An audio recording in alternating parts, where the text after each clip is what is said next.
Hey, good morning. And today we're going to do a 15 minutes of how to disrupt patterns and behaviors that are holding you back in life.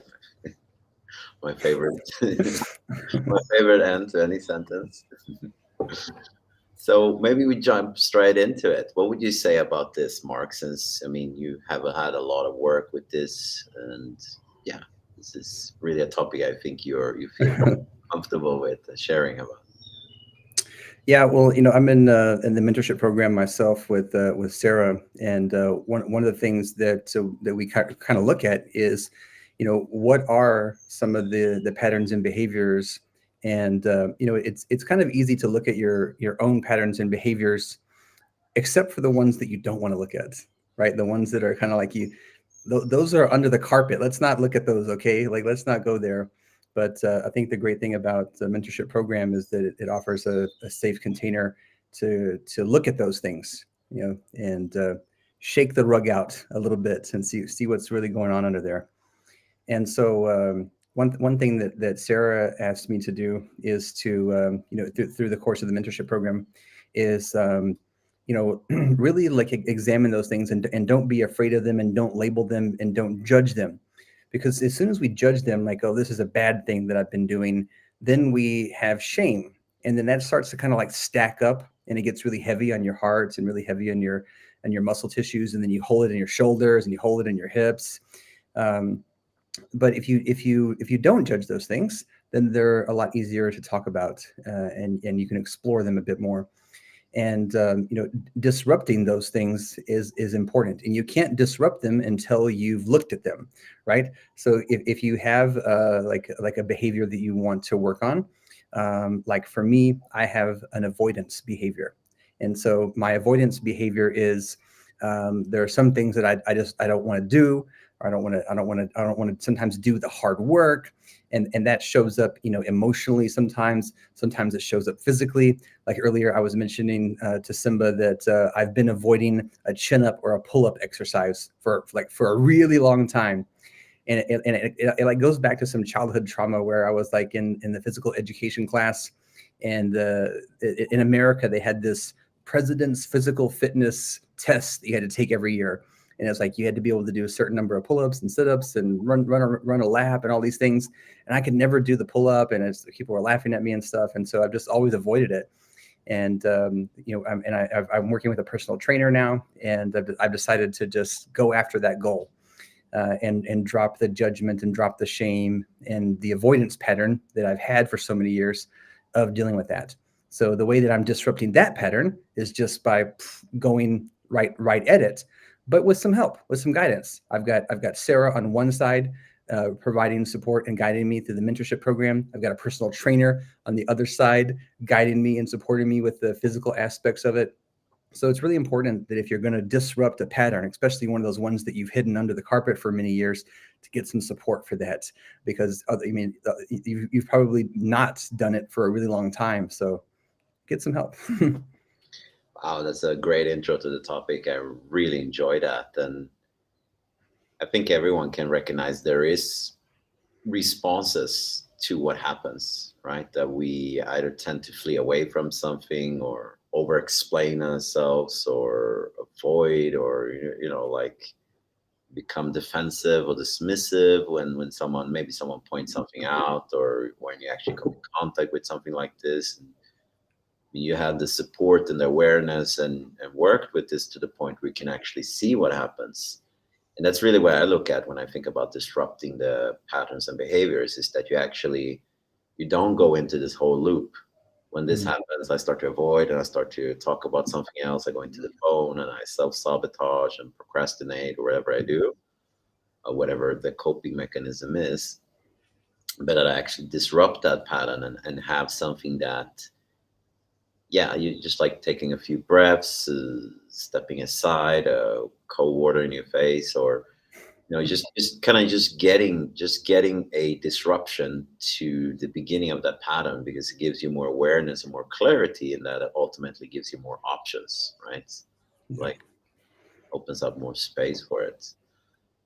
So what would you say, what's a good way for someone to start this? Like, since I mean you've been in the journey yourselves with us, and what would you say is a good way or to get into this?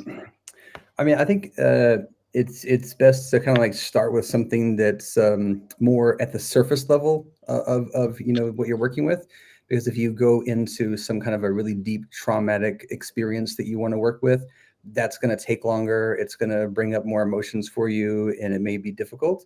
So it's best to kind of learn this practice with something that's easier to start with, and then I identify what that is. And then, like you said, Simba, there's so many different ways to just kind of disrupt your normal pattern, and it could be just as simple as taking a walk or splashing water in your face. I like that one. Yeah. And it's just do anything that's different from what you've done before, and these old things are just patterns, and you repeat them, and they're cycles, and you just keep doing them and doing them, and you'll keep doing them until you decide to disrupt them. And so a disruption doesn't have to be anything grandiose, but just a simple little change or modification to what you normally do will get you on that path of disruption so you can look at it from a different perspective. Yeah, that's very good. It's a very good addition. From when I'm teaching the TIE provider training program, and what I really learned from that practice is also to notice early signs of me going into a pattern and a behavior. What's the earliest sign I can notice? I start to hold my breath. This nagging thought starts to come up. I start to feel some heat or a little bit antsy in my body. Like, what's the earliest sign? Physical sign, mental sign, thoughts, story, voice, or even emotions, right?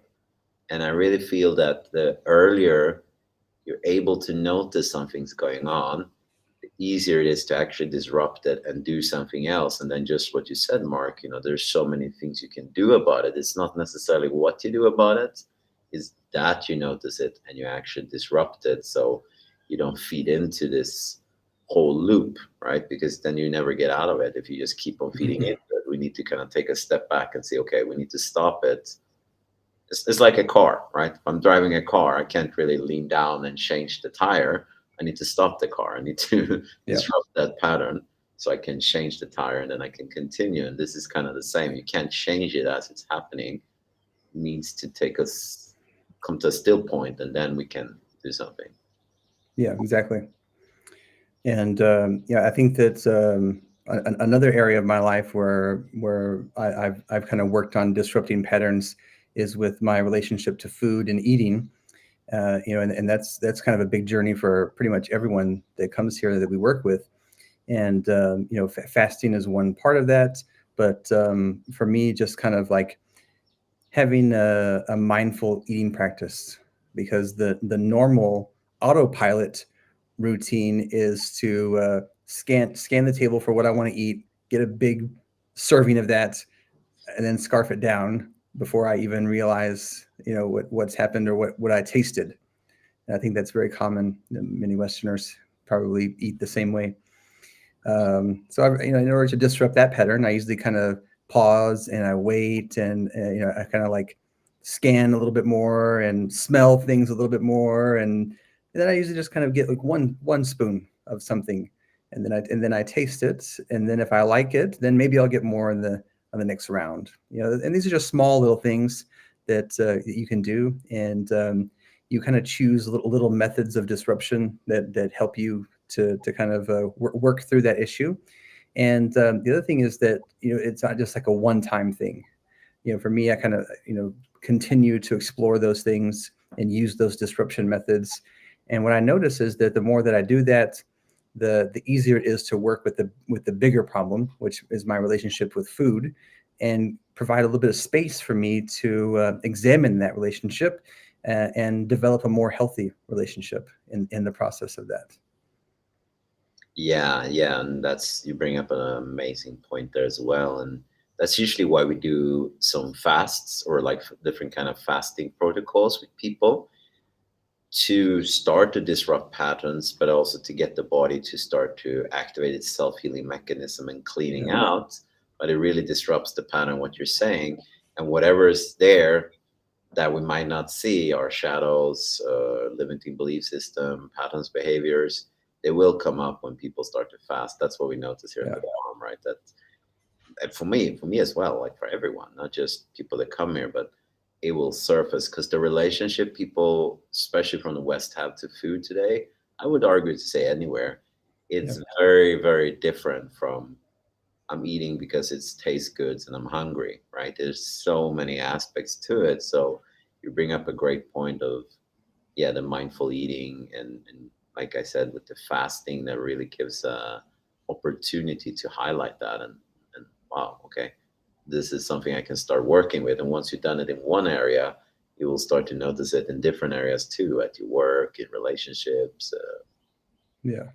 Yeah. What about you, Simba? Do you have any examples of like a pattern that you've worked with that you disrupted and worked through? Exercise, Uh, exercise. I had very strong performance anxiety for many years and very strong anxiety in general for a lot of years. And I thought when I did an exercise, that's why I got nervous, right? Because I haven't got the energy out. mm, But it was actually like an exercise dependence. It wasn't full of addiction, but it was borderline, right? I was kind of feeling withdrawal symptoms when I wasn't exercising in the past. So that's actually one of the things I did when I came to Thailand. I took almost 2 years off doing any kind of exercise, so and did a lot of fasting, and I got really skinny, and my yeah. head went into like, oh, I'm losing muscle mass, I don't Yeah. feel like I have this posture, and I work with people, I'm a coach, it was just a lot of things coming up, and I realized, oh, okay, this has nothing to do with the food. But when I remove the food for a while, this is what comes up, right? And I Yeah. think that's a big discernment to make, that it's like you don't get cranky because you don't eat. There is some crankiness in you when you don't eat, Right. that starts to come up. And that's definitely something I noticed. Anxiety was a very big one for me. And that kind of really leads into the mirroring, or some people call it calling out. I don't really like that word, because calling out is kind of like it's quite righteous, right? Like I'm right, you're wrong, or something like that. But mirroring, that's a big part of what we do in the mentorship programs, like you Yeah. said, because we might not see these behaviors. Like I didn't see this behavior with anxiety. Someone pointed it out to me and guided me through it.